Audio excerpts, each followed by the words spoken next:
Not necessarily. So you need to motivate more.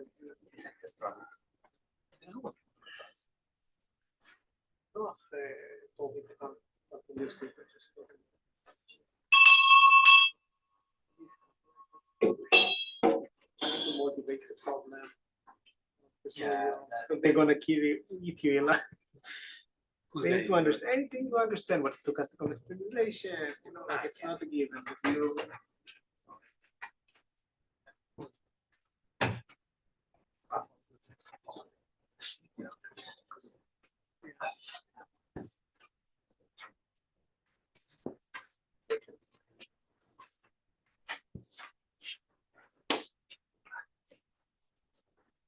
Hey, thanks everyone for coming back. So our next speaker is Pierfrancesco. He will talk about the generalization and overfitting in two-layer networks. Let's welcome our speaker. So first of all, I would like to thank the organizers for the invitation and for setting up this workshop. So I'd like to talk about a dynamical theory for generalization and overfitting in two-layer neural networks. And this is a joint work with Andrea Montanari. Okay, so the goal of the presentation and of our work is to try to understand why and how large overparametrized neural networks generalize and overfit training data. Of course, this is a very broad question that is central in theoretical machine learning, and there are many insightful ideas that have been proposed in the past few years, and I'd like to mention three that are important for our work. So the first one is the idea of implicit regularization. So this is the idea that during training dynamics, the endpoint of the training dynamics selects a model that minimizes a specific notion of model complexity. And this idea has been shown to happen in several cases. But there is a question that is, what is the notion of model complexity that is relevant to a specific setting? And in order to understand this, it requires to solve training dynamics, which is hard in general. And one of the purpose of this work is to try to develop methods to do this. The second idea is the one of benign overfitting. So this is the idea that in high dimension, one can have at the same time overfitting, so the train error that goes to 0, and the test error that is equal to the Bayes optimal value. And again, this has been shown in some cases, and there are recent works in which people have tested this in real life, in real neural networks, and it happens to some degree. But typically, at long times, the test error increases and it reaches a value that is not a catastrophic one, but it's something in between very large value and the Bayes optimal one. And people have been talking about tempered overfitting. And the question is, where does the test error go at long times? And the third idea is the one of feature learning. So this has been shown to happen in the first epoch of stochastic gradient descent, where you can study training dynamics explicitly. And this idea is that actually during this first epoch of SGD, you learn the latent structure of the data. Okay, and the problem with this idea is that it's very successful, but in this case, you can show that the test and train error are the same. The test error can go to the Bayes optimal one, so you learned a lot, but there is no overfitting.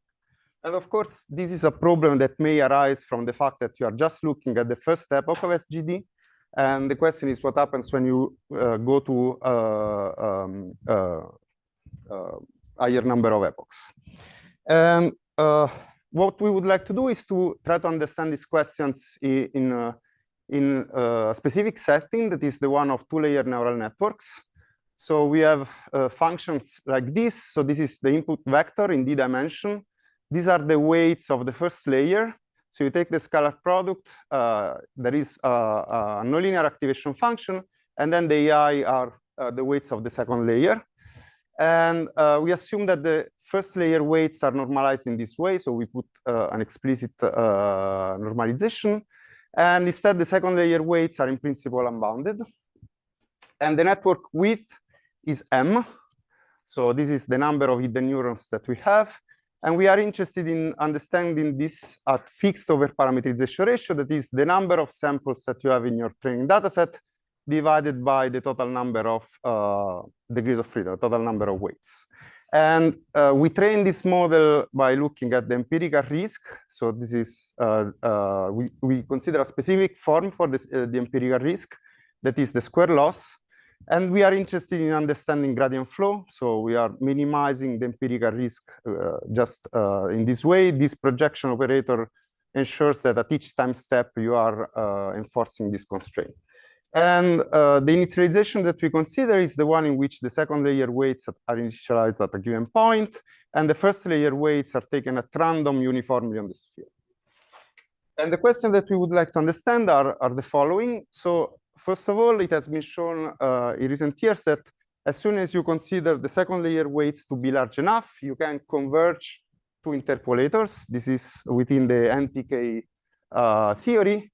And the question that we would like to understand is for which values of the overparametrization ratio and the second layer weights does convergence to interpolators take place?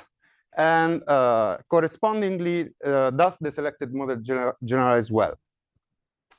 The second type of questions are more related to feature learning. So in this case, as I was discussing before, so you learn the relevant features of the data, but there is no overfitting. So can we reconcile this dynamical regime with overfitting?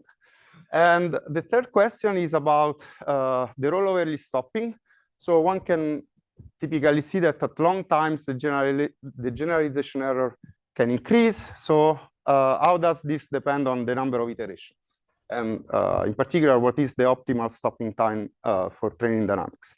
And the fourth type of questions is about the role of the network size. So how does generalization depend on the width, for example? And does overfitting start earlier for larger networks or later? And the way in which we do it is the following. So we consider a Gaussian approximation for the empirical risk. So the empirical risk can be written in terms of these errors. So given a data point, I can compute the error made by the network. And then the empirical risk can be written as the norm of this vector. So if I'm using the square loss. And in principle, if my data are distributed in some way, then this distribution will induce a distribution for the components of these vectors. And what we do is that we replace this vector by IID Gaussian processes with the same mean and covariance. Okay. So in particular, if we know the covariance structure of F, then we can just replace this vector by its Gaussian approximation, and we have a Gaussian expression for the empirical risk.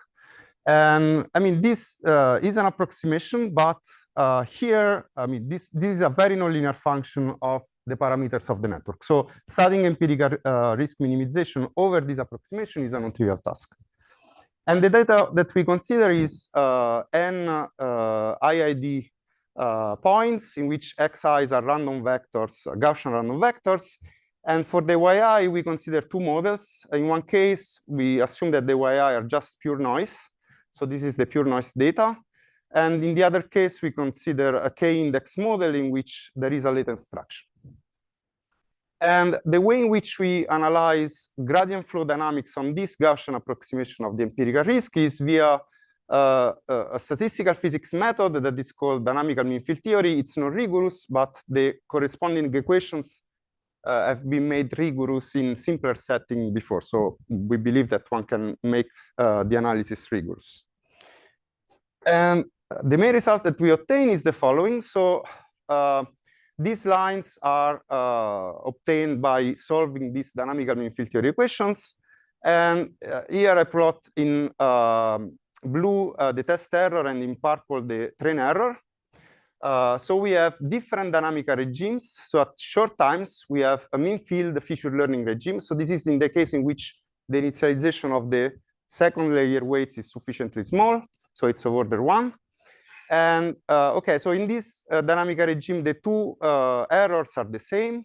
And then there is an extended feature learning regime in which you start to see that the test error moves non-monotonically with time.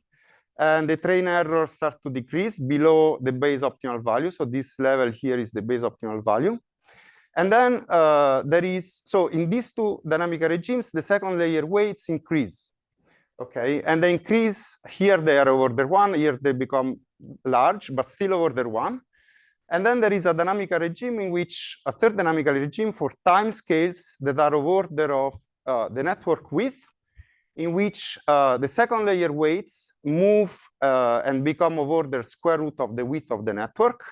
And the generalization error increases, and it's very different from the train error that goes to 0. So this is the overfitting regime in which we have some degree of unlearning. And actually, the fact that we see overfitting on this scale for the second layer weights is coherent with a theorem that was classic theorem from Bartley. And okay, so the main message of this slide is that we have a separation of time scales between feature learning and overfitting. And the second important thing is that we can describe this overfitting regime in terms of a slow adiabatic evolution, in the sense that the second layer weights move on time scales that are much slower than the first layer weights. And this allows us to understand what is the limiting value of the test error here. Okay, so this is how the dynamical mean field theory compares with numerical simulations on actual two-layer neural networks. So I'm considering here a mean field initialization in which the second layer weights are of order 1, are initialized to be of order 1. And again, so these points are numerical simulations, and the lines are what you get from dynamical mean field theory. So you see here that when, okay, so these points and lines are for different values of the width of the network.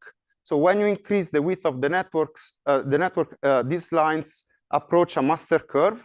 And this master curve is nothing but the one of the feature learning regime. And then there is an additional time scale that you see it's longer and longer as soon as you increase the width of the network, in which you start to have overfitting and the test error increases. Okay. And actually what we can show is that the test error increases asymptotically to the one of a lazy initialized model at the interpolation threshold. Okay, so this is essentially implicit regularization. And here, this is the case of the single index data where I can learn something. In the case of pure noise data, we can do the same. We can analyze the behavior of the train error. Again, dots are simulations and the lines are this dynamical mean field theory. And the main point of this figure is that I'm plotting the behavior of the train error as a function of the second layer weights on a scale square root of m. So I'm using here as a clock for the dynamics, the strength of the second layer weights, the norm 1 of second layer weights. And what you can show is that when you increase m, the width of the network, so these lines approach a master curve here in black. And this master curve is what you get from a lazy initialized model at a fixed second layer weights. It's the asymptotic train error of a lazy initialized model with fixed second layer weights. Okay, so this implies actually that the end point of the training dynamic here is nothing but the interpolation threshold of a lazy initialized model. And this essentially encodes the adiabatic dynamical regime that I will discuss more in detail in the following. Yes. So in the single index case, so you said there is a separation of scale. Let me start again the sentence, sorry. So at which scale do the relative, so you have like the two layers that are training, do they like train at the same scale, or do you have like various learning rates, like different learning rates? Learning rate. Okay. So I'm treating the dynamics of the two layers on the same footing, but what happens is that the second layer weights move on this scale square root of m much slower than the first layer weights. So at each, and we will see, at each step in which the second layer weights increase by order square root m, the first layer weights relax to the minimal train error that you can achieve by doing gradient flow. Okay. Okay, so you first relax the first layer weights the best you can at fixed second layer, and then you move the second layer. So okay, so it's kind of a 2-time scale thing where exactly. you learn faster the inner layer. Yeah, but it's not something that you put by hand. It comes from a separation of time scale. It emerges from dynamics. Yes, I mean you could also change the relative learning rates to adapt this. I but can. So okay. but in this case I don't. I Okay. just do vanilla gradient flow. Thanks. Okay. So this is for the mean field initialization, and then I can consider a lazy initialization. So here I'm considering the second layer weights to scale at initialization like square root of the width of the network. And this is again train and test error. So for different values of the width of the network. And here I'm plotting everything as a function of time times m, so the width of the network. So this means that I'm looking at the dynamics on time scales that are of order 1 over m. And you see that these curves are approaching a master curve in black that we can predict. So there are a certain set of ODEs that give us this envelope curve. And so continuous lines are the train error and dashed lines are the test error. And you see that both of them reach a plateau. So they are the same in the large width limit and they reach a plateau. So in this dynamical regime, there is some learning that takes place. And this is described by this plateau. And then there is an additional dynamical regime for time scales that are order 1 with respect to the network width, in which actually the train error decreases from this plateau and it goes to 0 as soon as the initial point of the second layer weights is larger than the interpolation threshold. Okay, so here you have overfitting. And the most important thing is that you see that the test error here is constant. So you have a complete decoupling between overfitting and generalization, essentially. So you reach the best generalization that you can achieve in the first dynamical regime, and then you do overfitting. Okay, so now I would like to tell you how we understand all this in detail. So we study gradient flow again. So this is the equation that we would like to study. Here I'm replacing the empirical risk with its Gaussian approximation. And these are the equations for the second layer weights and first layer weights. So this projection operator on the sphere is here encoded in this Lagrange multiplier. And what we can do is that we can use dynamical mean field theory, the statistical physics method, to derive a set of equations that describe the dynamics in the asymptotic limit in which the number of samples and the input dimension goes to infinity at fixed ratio. Okay, and we will get a set of equations, and for this set of equations, m, the width of the network, is fixed. Okay, and then we can consider the limit in which the network width goes to infinity at fixed overparametrization ratio. Okay, so it's an argument in 2 steps. First, we derive a set of equations that depend on m, and then we want to study the limit in which the network width goes to infinity. And again, let me emphasize it again. So we consider as initialization, so the first layer weights are thrown at random, uniformly on the sphere, and the second layer weights, we consider 2 types of initialization. The lazy one, in which we scale the second layer weights by square root m, and the second one is the mean field one, in which the second layer weights are of order 1. And what dynamical mean field theory allows you to do is to construct a set of integral differential equations for a set of observables. And let me show some of them. So the first type of observables that you can be interested in is the correlation function, the dynamical correlation function between the weights of hidden neurons. So the first weights of the hidden neurons. So this is just the scalar product between the first layer weights of neuron I and neuron J at 2 different times. Okay. So in principle, this is a function that depends on the dimension of the system. And in the high dimensional limit, this function concentrates on a well-defined limit. And the same it happens for the first layer weights, for the first layer weight projection on the latent structure of the data. which is this object. Again, this object depends in principle on the dimension, but it has a well-defined limit. Okay, so this is this function. The same thing for the second layer weights. I have m of them, and each of them has its own dynamical equation. And once I know the solution of this limiting function, I can compute the train and test error in the high-dimensional limit again. So this is, again, the Gaussian approximation of the train and test error. And let me show the equations that you get. So this is just a subset of the equations. Sorry, there are some more, but OK. So this is the flow equation for the second layer weights. So we have m of them. This is the projection of the first layer weights on the latent structure of the data.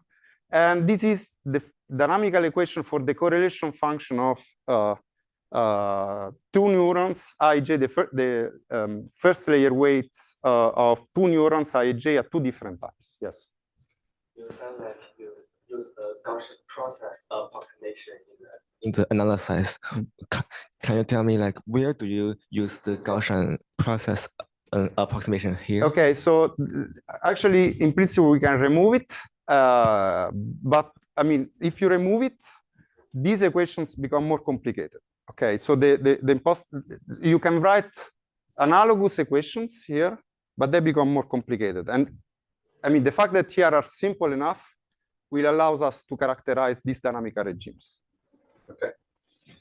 Okay, so once I know the solution of these equations, I can compute the large dimensional limit of train and test error.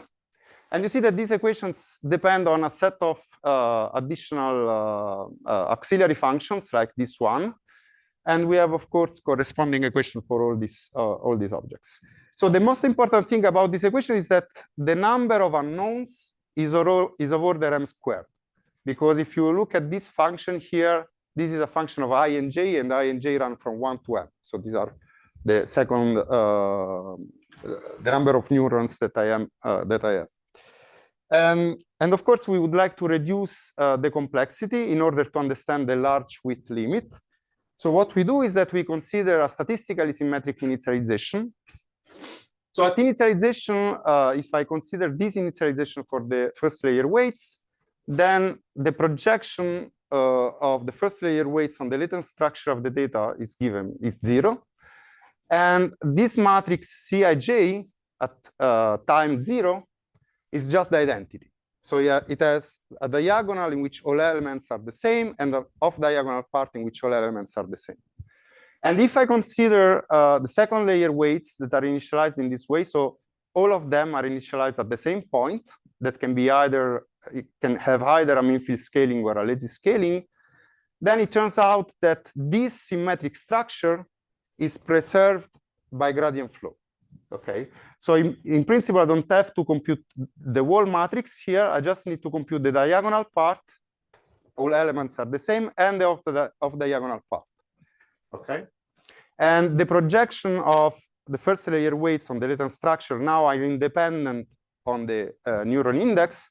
And of course, here I'm assuming this at the beginning. So this is independent of I, and it will be independent of I for all times. Okay, so why this is important? It's important because now we can rewrite these dynamical mean field theory equations in this way. So we have a symmetric version of them. And you see that now you have the diagonal part here appearing and the off-diagonal part appearing. But the number of unknowns here doesn't scale with m anymore. So m, so the network width, appears as a parameter in the equations. And what we would like to do is to study the solution of these equations in the m to infinity limit at fixed overparametrization ratio. And the way in which we do it is to use singular perturbation theory. So in a nutshell, what we do is that we hypothesize a certain asymptotic behavior for the solution of these symmetric dynamical mean field theory equations for in the large width limit. And then we check the consistency with the DMFT equations. So we derive a set of scaling functions in the large width limit. And And then what we do is that we compare the solution for these scaling functions with the solution of these DMFT equations at increasing values of the network width. Okay. So I was showing you before plots a different network width. And then we would like to show that this, if I do these plots for increasing values of M, I approach the scaling equations that I can compute. Okay, let me show how this works. So I will consider again two settings, either lazy initialization or MIFI initialization for the second layer weights. And I will consider both pure noise data and the single index one. Can I have a clarification question in the last slides? So when you derive the DMFT equations, you kind of assume N and D go to infinity according to some fixed ratio. Here it's alpha becomes a fixed ratio. M also go to infinity. So yeah, so we first do this. Okay. Yeah. So in this limit, we get, let's say, these equations, and these equations depend on M. Correct. Okay. And then I take the M to infinity limit. I want to study the solution of these equations when M goes to infinity. So which is constant? N over D is constant or N over MD is constant? Which one? So in these equations, when I write these equations, N over D is constant and is equal to alpha bar. Okay. And then I study the limit of the solution of this equation when M goes to infinity and alpha is constant. Well, okay, here there is a little bit of an abuse of notation. What is really constant is alpha bar over M. Exactly. So this ratio here, you see, you have alpha bar over M that is nothing but alpha. So we fix this. You take a limit in one direction and then you take the limit in the other. You obtain a limit that depends on the limiting value of N over T, which is alpha bar. And then, now, of course, we would like to do all of three simultaneously. We do what we can do. So you say like all the neurons under that symmetric initialization, they are symmetric, but let's say the target is a multi-index model or a single index model, and it has a specific direction. And when you initialize all the neurons, the initialization value might be different in that single direction. So why they are like? But because since I'm initializing everything at random, the projection on this latent structure will be 0 for all of them, right? So I'm initializing everything like this. It will be asymptotically 0, yes. Oh, I see. Okay. Okay, so let me start from the lazy case. So here, this is a slide of a summary of the dynamical regimes that we have. So we have a first dynamical regime in which times are of order 1 over M, in which the first layer weights move a little by order 1 over M. The second layer weights do not move on the scale gamma. And the train error moves by order 1 and reaches a plateau. Okay. And then there is a second dynamical regime for time scales that are of order 1, in which the first layer weight move by order 1 now. The second layer weights do not move. And the train error decreases to a second plateau, given by this. And then there are two options. Either this plateau of the train error is 0, and in this case, the dynamic stops. Or if it is positive, this means that the initialization scale is below the interpolation threshold of gradient flow. And then there is an additional dynamical regime for times that are of order M, in which first layer weights move by order 1. The second layer weights on the scale gamma move by order 1, and the train error decreases to 0. You have interpolation. Okay, let me show you how it works. So this is the train error as a function of time. So here I'm plotting as a function of true time. And these are the curves for different values of the network width. And you see that you have a short time dynamical regime in which these curves do not superimpose. But if you rescale time by M, so it means that I'm looking at time scales that are of order 1 over M, then all these curves approach an envelope curve, this black line, for which we can give a set of ODEs. So we can predict the asymptotic value here, which is this plateau here. And then on time scales that are of order 1, instead you see that all these curves collapse on the same master curve. And this master curve coincides with this black one, that is the one that we can compute. So it's a scaling curve in the m to infinity limit. Okay, and in this case, you see that the train error goes to 0, which means that gamma 0 is larger than the gradient flow interpolation threshold. Okay, let me discuss these two regimes, times of order 1 over m and times of order 1. So in this first dynamical regime, essentially what happens is that at the end point of this dynamical regime, when you are here, the resulting network is just a Gaussian process. So the second layer weights do not move. The resulting network is just a Gaussian process with a covariance structure. So this is the original covariance structure of the network. And the one that you get here is as a covariance structure in which you subtract the linear part. So you are using the linear part of the covariance structure to fit a little bit your data. And okay, so this is the limit of the train error. And this is, of course, a function of the covariance structure of the network. And we can show, for example, that the overlap between different neurons, I, J, so if I is different than J, approaches a limit. Okay, it's of order 1 over m, and at long times approaches a limit. And the second thing is that if you look at the distance from initialization, well, the distance from initialization is of order 1 over m. Okay, and we can compute the corresponding scaling function in principle. Okay, so this is the first dynamical regime. And then there is an additional dynamical regime for time scales that are of order 1, in which if your second layer weights are sufficiently large, you decrease to 0 train error. And in this dynamical regime, so the first layer weights move by order 1. So this function here is the correlation function between the same neuron at two different times, 0 and t. Okay, so it's the correlation function between the same neuron, between initialization and its configuration at time t. And t is of order 1. So you see that all these curves for different values of m, increasing values of m, are approaching a master curve that is this black line that we can compute. Okay.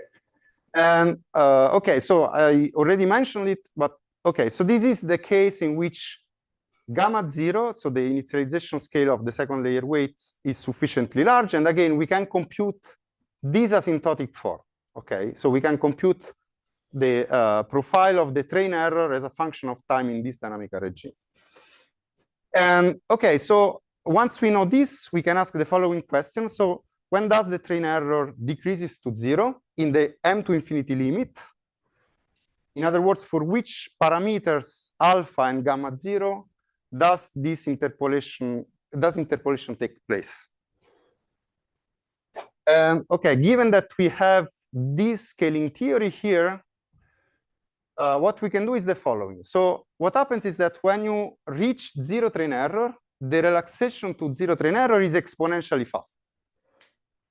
So what we can do is that we can do the following. We can fix a grid in control parameter space, and the control parameters here are the overparametrization ratio and the second layer weights at initialization. And we imagine that, for example, alpha is sufficiently small or gamma 0 is sufficiently large so that you are in this regime and you reach 0 train error. Then in this case, you can compute the relaxation time.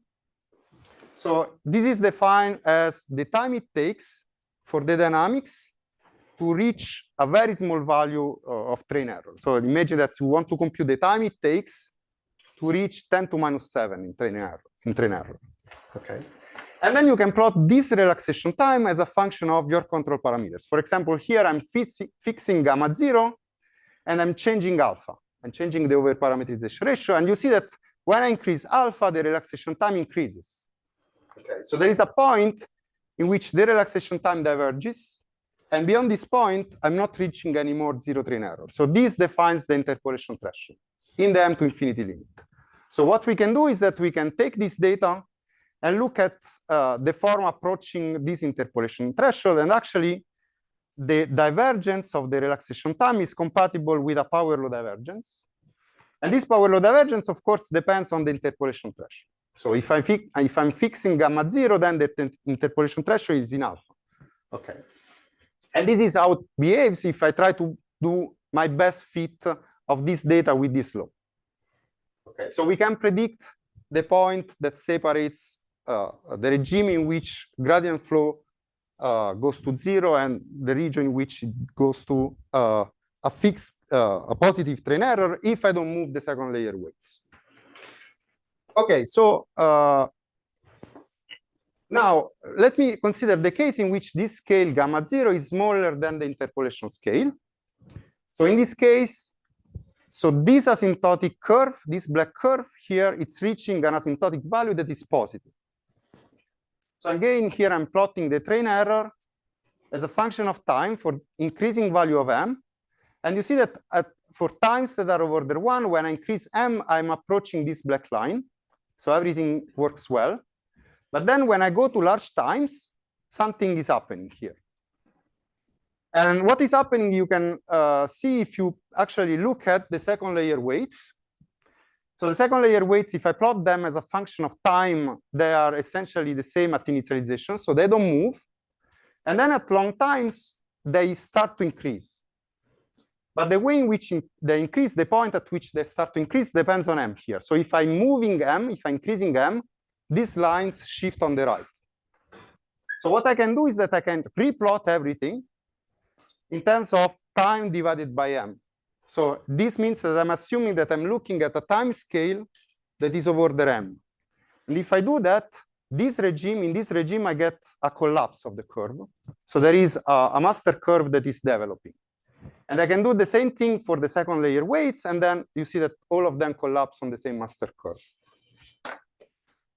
Okay, so how can we describe this regime? And this is an important point. So what we can do is that we can plot the train error instead of as a function of time. We can use as a clock the second layer weights. So this plot is telling me that when m goes to infinity, I have a first relaxation to an asymptotic value here, which is nothing but this asymptotic value. This is the time scales up to order 1. And then when I go to time scales that are of order m, then the second layer weights move, and then I approach this master curve here, this black curve. Okay, so what is this black curve? So what I can do is that I can consider a model in which I take my second layer that is initialized with a lazy scaling at fixed gamma, okay? And then I don't update the second layer weights. I freeze the second layer weights. So in this case, since gamma is sufficiently small, it's small, the train error approaches an asymptotic value, okay? And let me call this asymptotic value in this way. And then I can plot this asymptotic value as a function of gamma. And this is this black curve. Okay. So essentially, you are converging to the asymptotic train error at fixed second layer weights.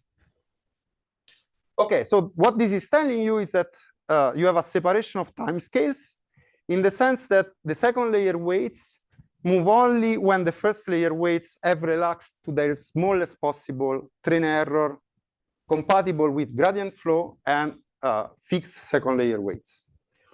And this implies that the endpoint of training dynamics coincides with the interpolation threshold of the model. Okay, so if I fix the second layer weights, I have an interpolation threshold. And what this is telling me is that the long time limit of the second layer weights, so I take m to infinity and t to infinity, is nothing but gamma at the interpolation threshold.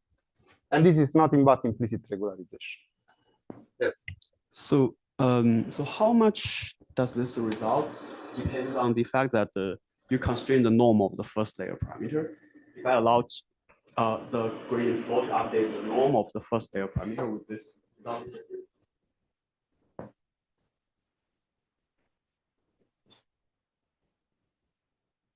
I think it can also if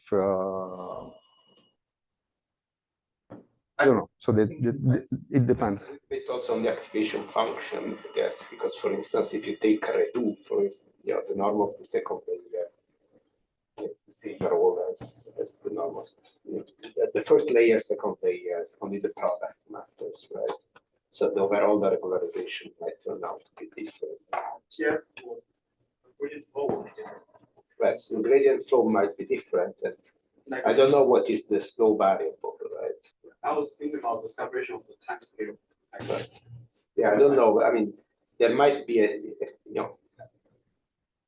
there might be a separation of time scale, but the variable, the slope variable might be different, right? I think it should also be that you first learn the angular and then the norm. Yeah, but it's unclear is it's really the L1 norm of second layer or L1 norm of product. Okay. Yeah, and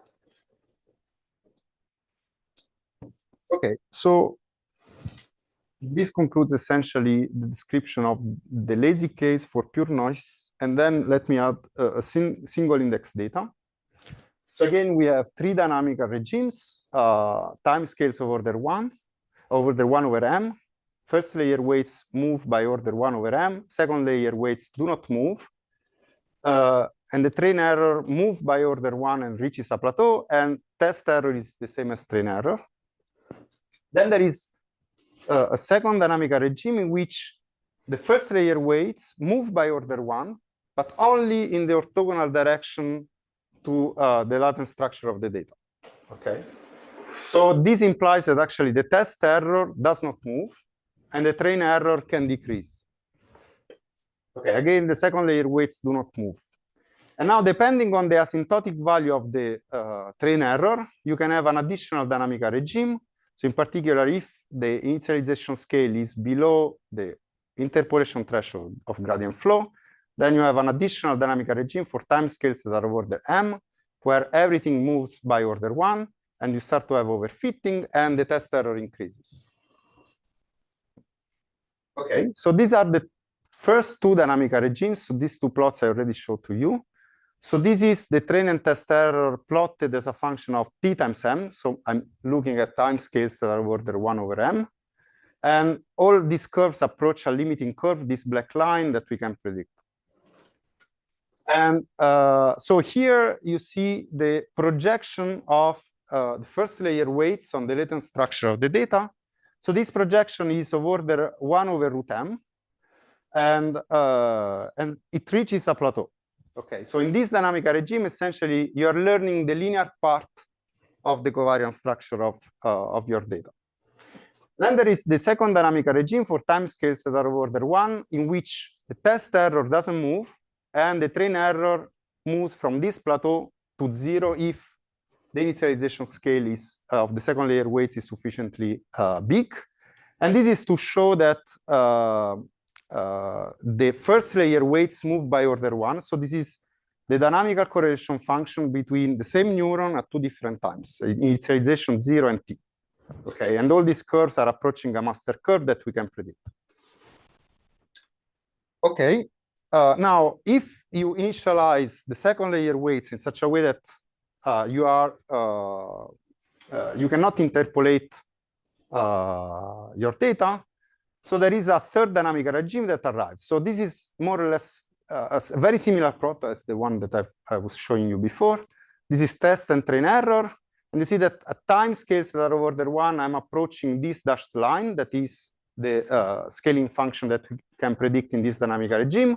But here, again, there is a deviation.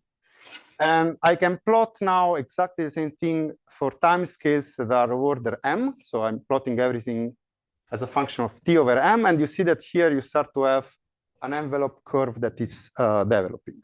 And I can do the same thing for the second layer weights, plotted as a function of t over m. And they all superimpose on the same master curve. Okay, so this shows you that you have a third dynamical regime for time scales that are of order m. And then I can play exactly the same game using the second layer weights as a clock. This is train error as a function of gamma. And this black line is nothing but what you get if you consider a lazy initialized model at fixed second layer weights. Okay. So this confirms that you have a third dynamical regime in which you have adiabatic dynamics. And actually, the consequence of this is that the endpoint of the test error is nothing but the test error of a lazy initialized model at its interpolation threshold. Okay, so now I'm jumping to the mean field case. So the second layer weights are initialized on a scale that is of order 1. Here I consider pure noise data, and we have 3 dynamical regimes. So in the first dynamical regime for time scales that are of order 1, the first layer weight move by order 1 over m. The second layer weights do not move, and the train error does not move. Okay. So the same happens for time scales that are of order square root m, but now both the first layer and the second layer weights move by order 1. Okay. In particular, the second layer weights start to grow. And then there is a third dynamical regime for time scales, again, of order the width of the network, where the first layer weights move by order 1, and now the second layer weights have become of order square root m. And in this case, you have interpolation. So interpolation takes place. Okay, let me go through all this. So this is the first dynamical regime for time scales that are of order 1. So here I'm plotting the correlation function between 2 different neurons. So I is different than j at 2 different times. This is CO at time t and 0. And this function is typically of order 1 over m. So I'm plotting it multiplied by m. And you see that when you increase the network width, all these collapse on a master curve that is described by a set of ODs that we can derive. And I can do exactly the same thing at the same time. So this is wi, wj for I different than j at the same time. And again, when you increase m, all these curves approach a master curve that it's described by a set of ODs. Okay, now, I mean, when you increase time, then there is a second dynamical regime for time scales that are over the square root m.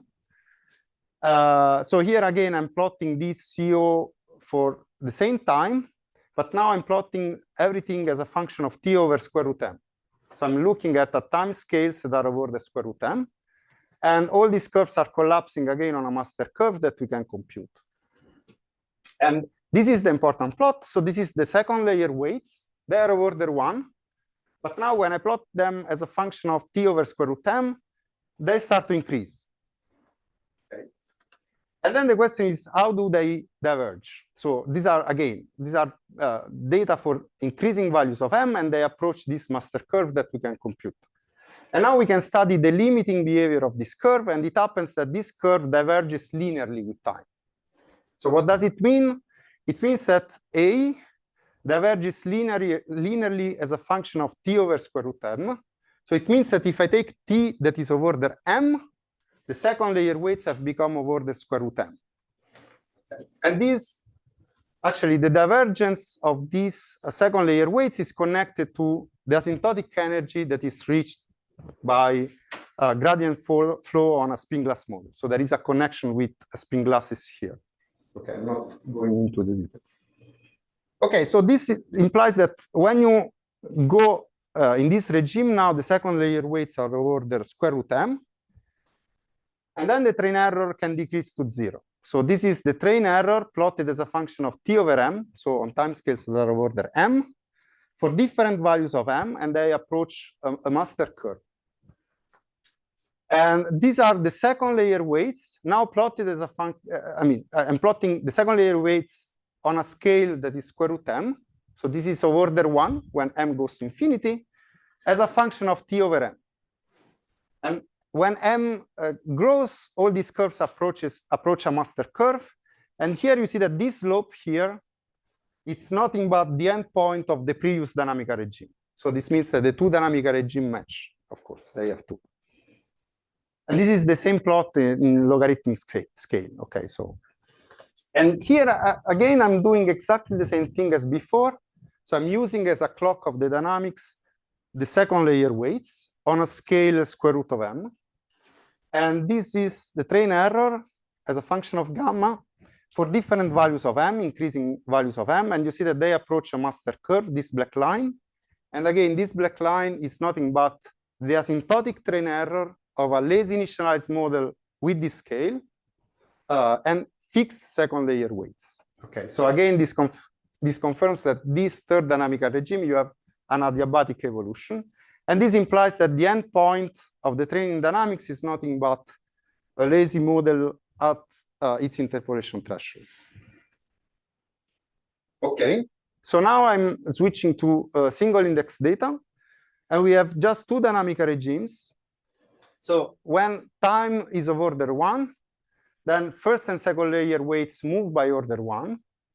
The train and test error move by order 1, and they reach a plateau, and they are the same in this dynamical regime.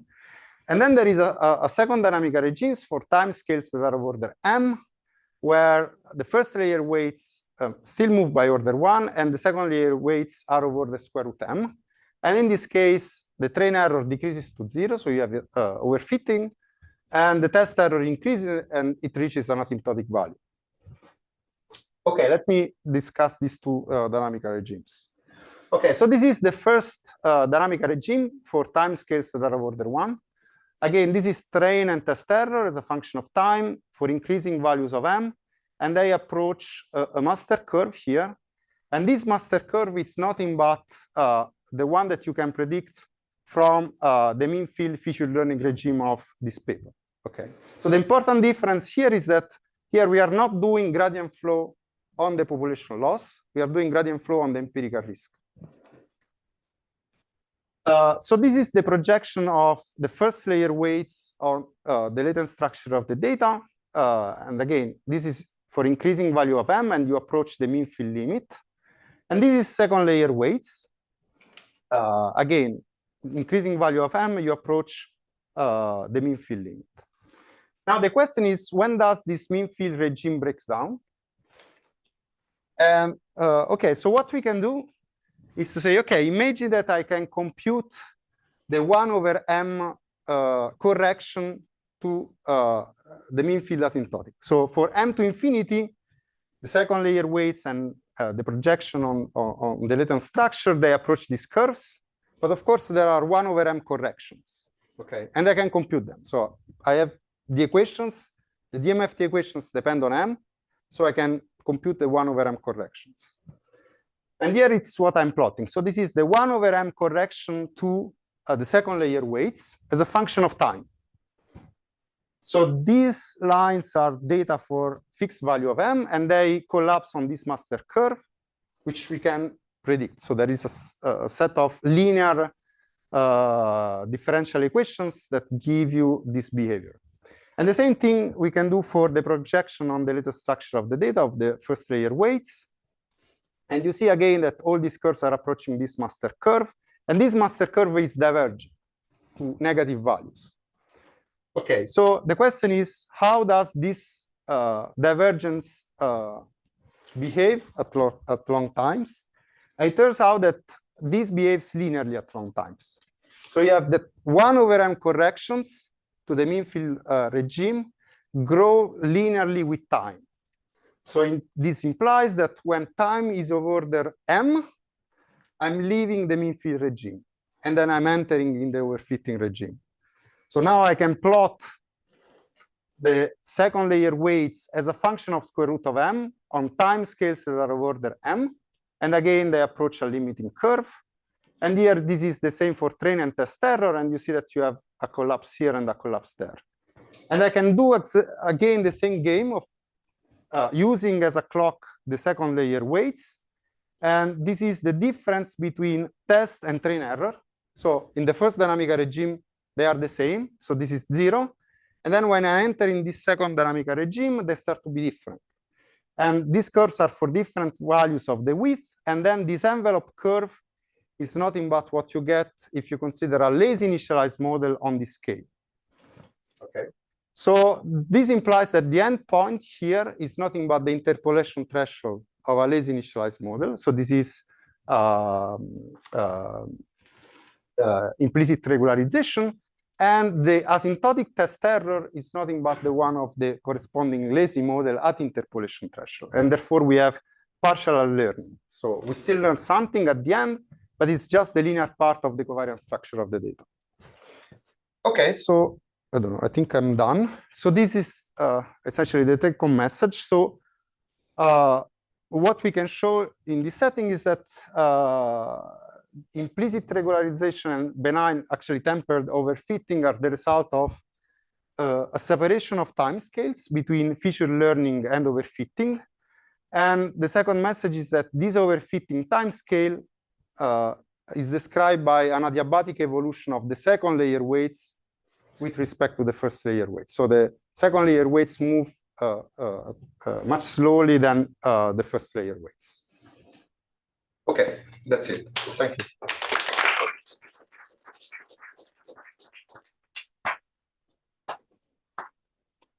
Thanks for the talk. I have two questions. The first one regards grokking. So you know this thing where, yeah, the train loss goes to 0, you wait for a very long time, and then the test loss decays.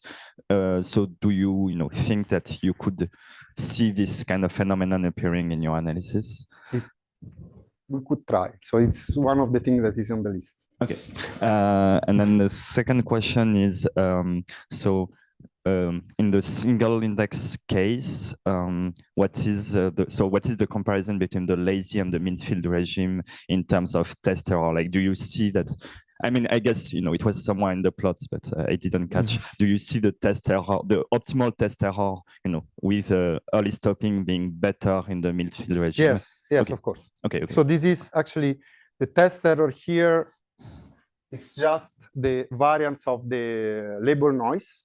So you learn perfectly your data. Okay. And in the lazy regime, it's not true. So you just learn the linear part of the covariance structure. So it's so you see that you have the covariance of the neurons, and you just subtract the linear part. But if you should have plotted before, you should have plotted the test error in the mean field initialization.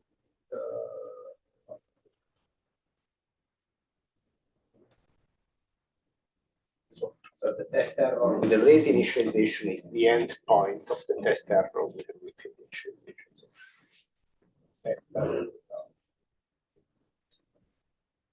I think I have a guess for your first question, because if you want the grouping stuff to happen in the first stage, it should be like something like a kernel fitting, but in their paper, it's like the first stage is like a feature learning, so it's not the second.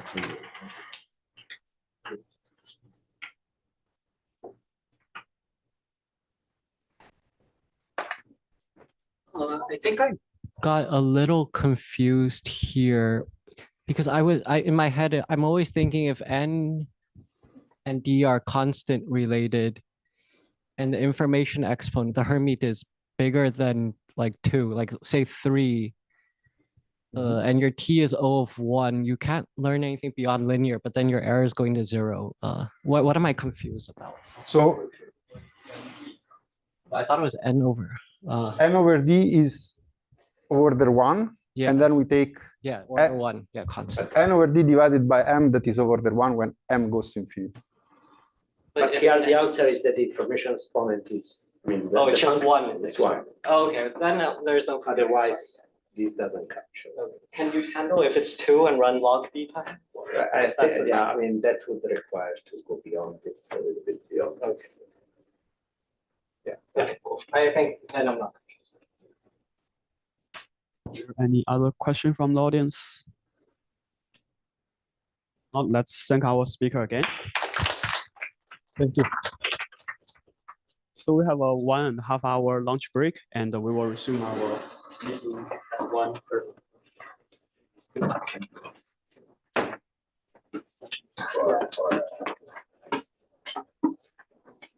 Log is somehow